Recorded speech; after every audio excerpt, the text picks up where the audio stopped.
Hey everybody, it's Mike, aka Mahadeva. So today I want to talk to you about the two kinds of romantic relationships that we are, quote, destined to have in this lifetime.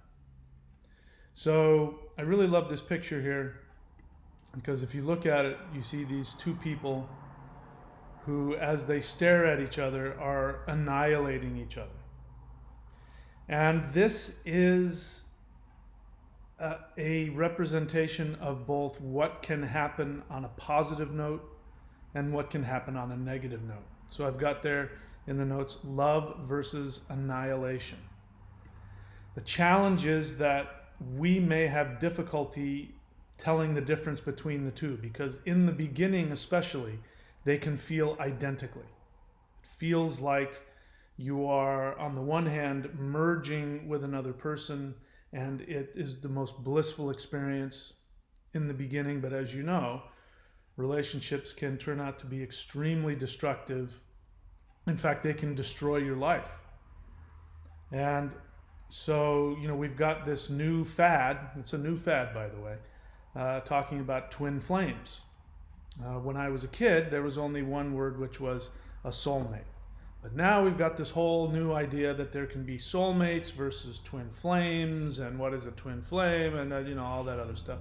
And I've shared with some of you my thoughts about that. I'm not going to get into that in this video. What I am going to do is explain to you the two different kinds of relationships so that you can tell how, if you're in it, if this is one of those relationships that is going to end up being destructive where you annihilate each other, or if this is going to be one of those karmic relationships where you connect with somebody and you fuse together and your lives become bigger and better and stronger. So there's going to be two videos for this. The first video, the A video, is going to be here on the free channel. And then the B video, I'm going to give you instructions on how to do that. In this video, I'm just going to explain the concept behind the two. And in the B video, I'm going to tell you exactly what you can do to ensure that the relationship that you attract is the one that creates the positive, true merging love relationship that creates the positive outcome for what you want, to help you live your greatest joy and achieve your greatest success, prosperity, and happiness, because that's what relationships are here to do. All right, so let's get started. Okay, so let's go back to this beautiful picture because it really does describe the feeling that you have when you first meet that person. You first meet that person and there's this feeling of absolute utter knowledge and connection, this feeling that you are mirroring each other. And maybe it'll start off with talking all night and sharing all of your feelings and your thoughts, and this incredible intimacy that you just can't avoid this feeling that, oh my God, I've known you my whole life. I've known you for thousands of years. Now, I'm here to tell you, I've experienced both. And I can tell you that both exist. And in the beginning, it is very similar with both. So I don't want to throw water on the idea of, twin flames or soulmates. I don't want to do that. Because when you have that experience, it is the most amazing, life enhancing, everything comes into view when you find one of those relationships. I did. Unfortunately, she's no longer with us. But I've since had the other kind, where it feels like you've met, another twin flame or soulmate, and it turns out to be something altogether different. So how can you tell the difference between the two? How can you, more importantly, how can you align with yourself to such a degree that you don't attract that second kind of destructive relationship that annihilates you? Because both relationships are trying to do the same thing, which is why you enjoy it in the beginning, which is why it feels like this is karmic. Because what relationships are designed to do is to burn away the limited narcissistic aspect of your identity so that you can tap into your eternal identity. And that's ideally what relationships are there to do. And your partner is there as a mirror. You know, I used to perform marriage ceremonies years ago. And when I did, I would emphasize that you're not getting married because you're lonely and you want a friend and you want, you know, all the conveniences. If you're getting married for that reason, it's not going to work. The reason to get married is because you are making a vow that you are going to be there with your partner while your partner faces their true self. And that is a challenging experience. The whole point of a relationship is to increase and speed up that process. But the partner's job is to be a neutral, loving mirror, to hold your hand and to say, I'm going to be there with you while you get to know your true self. That's really what a relationship is all about. The rest of it is just window dressing that gets us into it. So you are here on this planet from a spiritual perspective. You are here on this planet because you have two selves. And there's karma and dharma. Karma is the result of your actions, positive or negative, right? You walk into, there's a red no walking sign and you walk into the street and get hit by a car. That's the karma of walking into the street when there's no, walk sign. When you eat right and go to the gym, you feel healthy. That's the karma of eating right and going to the gym. So karma is neither good nor bad. It's just the result of your actions. That's it. And that's all life is, by the way. People who have challenges in life, whether they're emotional or mental, these are people who have difficulty interfacing with that concept.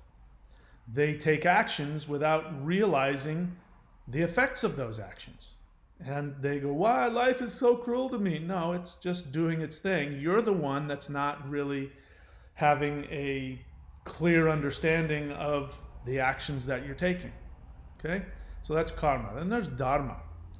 Dharma is, karma is unavoidable. You take an action, there's going to be a karmic repercussion, positive or negative. Dharma is avoidable. You can choose not to follow your true destiny. You can choose not to follow your true path.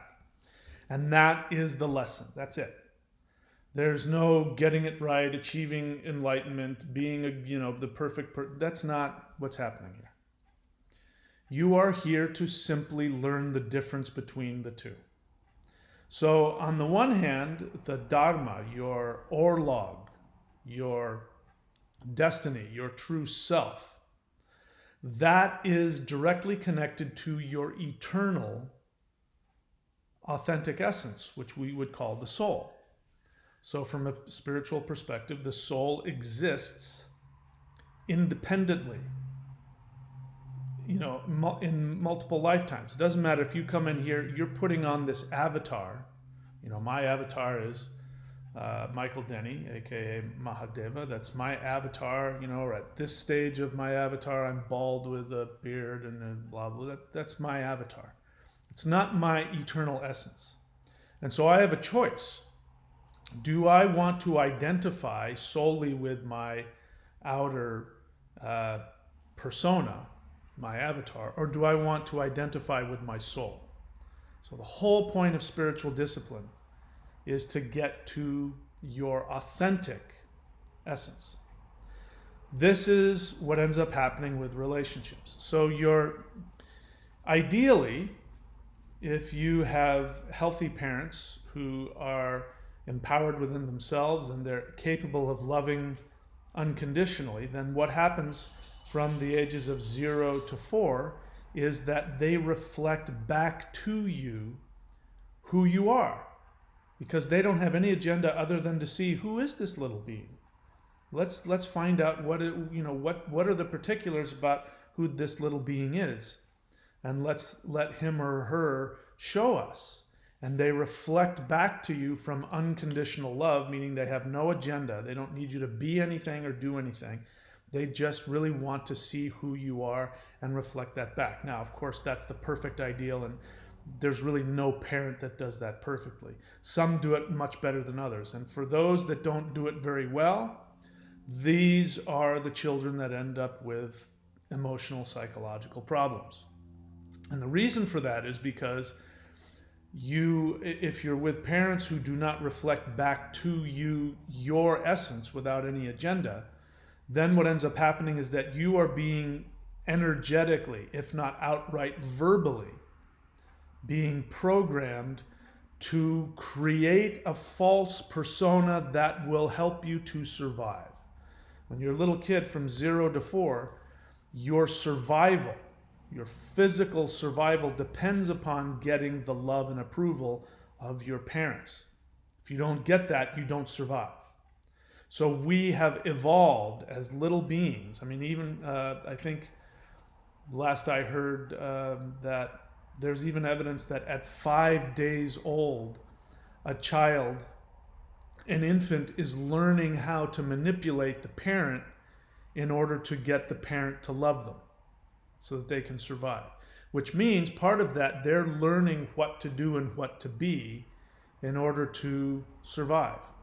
So if you have a parent who is not coming from their authentic self, meaning they're coming from their fragmented, inaccurate, false avatar and thinking that's who they are, then they're going to project their agenda onto you.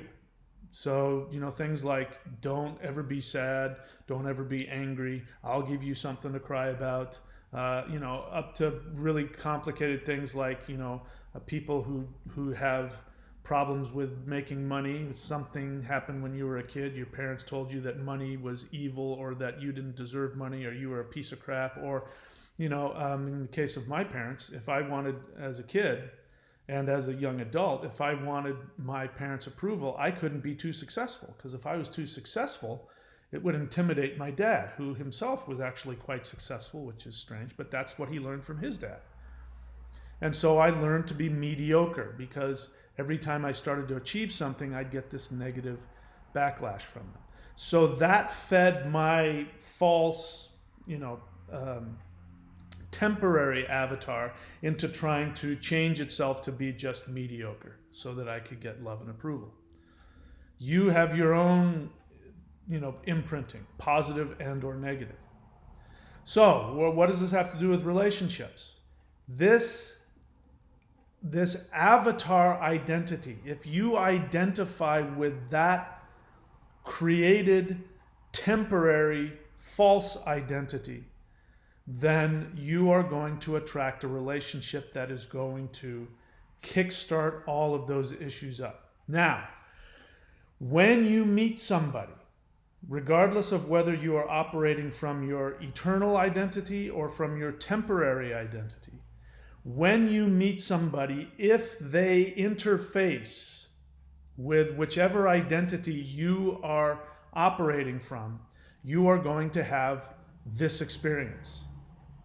This experience of, oh my God, you are the one, you inflame me and empower me, and I've known you for thousands of lifetimes. It's a delusion. In the case of having the temporary identity associated with that, it is totally a delusion. It feels good. It feels amazing. It feels like I found my destiny. I found my other half. But all that's really happening is that you are both stimulating each other's false identity. Now, if you have been trained poorly, programmed poorly, in ways, so that your parents didn't teach you how to connect to your authentic self, then what's going to happen is that you are finding somebody to help yourself self-destruct, which is why I love this picture. And it's really interesting when you hear people talk about twin flame. On the one hand, it's the one thing they want more than anything. But if you hear about, go and watch the majority of twin flame videos, blogs, You'll hear people, no matter what they say about it, they'll talk about how painful it is. And the majority of them talk about their twin flame that's they've either never found, or they've met their twin flame and their twin flame is now married to somebody else. And so they spend their whole time talking about my twin flame this and twin flame that, and I'm going to connect with them on the fifth, plane of existence. And then, they'll come back to me, and it's misery. It's all a way of running away from your authentic self. That's not your fault. You were trained to do that. You're just simply following your evolutionary instinct, which is, I have to operate from this identity in order to get love and to survive. It has to happen when you're an infant, but by the time you become an adult, you need to get rid of that and get connected to your authentic essence. Now, what happens in the opposite? What happens when you are connecting to your eternal essence, your soul, and that becomes your identity? So then you have to do the work of finding out, wow, this idea I have of myself and what I deserve and who I am and all that, that's some false identity that I was either programmed and or created in order to survive, and that's not who I am. Let's discard that. This is what therapy is all about. This is the whole point of meditation. This is the whole point of spiritual practice, to get to your identity. Now, the more trauma and challenges that you've had, ages 0 to 4, the more challenging and painful it's going to be to do that real discipline to find out your true self. But for some people, it's easy because they've been given loving parents who give them the tools to figure it out. For some of us, we didn't have that, and so it's a more challenging experience. But the universe requires the same from both of us. If you want to be healthy, happy, and prosperous in life, the universe demands that you act in certain ways and, get certain things back. So when you find that person, when you're operating from your ideal self, you're going to have that same kind of experience. In fact, you might not even be able to tell the difference. Now, there is a way to tell the difference, because there are some serious red flags that pop up when you are in a dysfunctional relationship. But when it's right, there's a lot of things that are similar. So, for instance, in the one that I had, I knew on the second date. I knew she was the one. I didn't know how I knew, but I knew. In fact, I found myself, with my head in her lap, weeping, saying, I found you. I finally found you. And listening to myself going, what the hell? Where is that coming from? Now, that's an identical scenario to a dysfunctional relationship where the same kind of thing happens. You meet somebody, and either right then, from the moment you see them, or after the first or second date, you just absolutely know there's this unbelievably strong attraction, this feeling of I've known you forever, that we really get each other, that you're the only one. And those are some serious red flags. Some serious red flags are when one of you says, I feel like you're the only person who really sees me. That's a serious red flag. You got to watch out for that. Feeling like I finally found the ultimate one. That, like I said, that can go either way. When that happens, you got to stop and go, let's see where this is going. Don't get too emotionally attached to that feeling. But when it is the right kind of relationship, what ends up happening is that your life gets better. You end up becoming more connected to your true self. You end up seeing yourself in your partner's eyes at your highest, what you can be at your highest level. Now, it has to continue that way. The dysfunctional kind, especially the kind when we're talking about if you get involved with somebody, for instance, who has borderline personality disorder, what's going to happen is they're going to reflect to you their projection of who you are, which you can mistake for being your highest self. So they'll project onto you, you're the best person. You're the only one that can really communicate with me. They will build you up, and you'll have the same feeling. So this is why it can be so confusing because the true, spiritual connection versus the dysfunctional one, they operate on the same kinds of principles. When you've been with somebody who is truly your soulmate, that karmic connection, that somebody that you have a karmic connection with to help you move, or a dharmic connection is a better way to put it. The person that you have a dharmic or soul connection with, that person is not going to cheat on you, betray you, devalue you. You know, what you hear when people talk about twin flames as opposed to soulmates, again, I think that's ridiculous, but people who talk about twin flames versus soulmates, they're talking about, well, your twin flame will bring out the worst in you. And that's your, and somehow that's a good thing, and then they'll talk about that versus a soulmate, and they'll somehow downplay a soulmate. Oh, a soulmate won't bring out all those horrible things in you, but a twin flame will, because they're your opposite, and you're, all that other garbage. It's just dysfunction. Sorry, it's just dysfunction. But again, the beginning is going to feel exactly the same. So this is the first video to help you understand the difference. In the second video, the B video, I'm going to be telling you exactly what you can do to prepare yourself so you can take control. Instead of waiting around for that perfect relationship, you can take control within yourself to align yourself to such a degree that you will attract that second kind of soulmate, the one that actually helps you see your highest essence, and just that connection gives you the motivation to take action towards your highest happiness, your greatest success, your greatest prosperity. What is the difference between somebody who projects onto you from inside of them and somebody who actually sees you for who you are and sees your highest vibration? And this is something that I experienced. What I experienced was, with my soulmate, is that she reflected back to me as if it were right here, right now, my highest vibration. And because I loved her so much, I was motivated to rise to the level of how she saw me already. And so I was learning from her who I truly was. And then I rose and accepted that. And what ended up happening is I discarded along the way all of the minimizing things that I had learned in order to survive as a kid, which I'm calling, your temporary identity.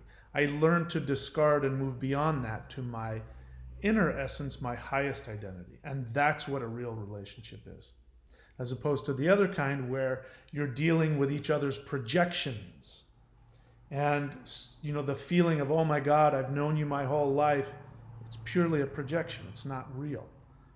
But it feels exactly the same in the beginning. That feeling of you are losing yourself in the other person. In the positive one, you're losing your temporary, limited avatar in order to connect to your higher true essence. In the second one, you're actually taking on more limitations onto your temporary ego avatar, and it eventually drags you down and brings misery and pain. Those are the two differences. So in that second video, we're going to talk about that. So how do you get to that second video?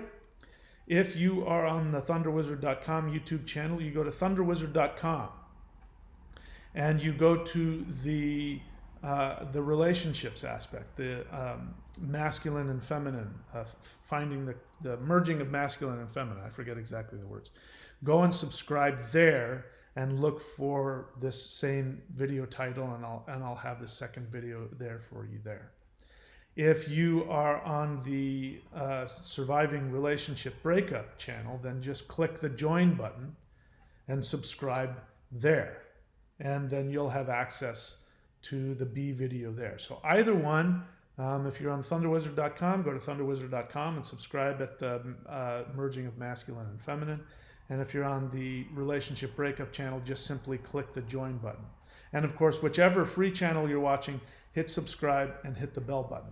All right, that's it. I'll see you in the B video of this same title.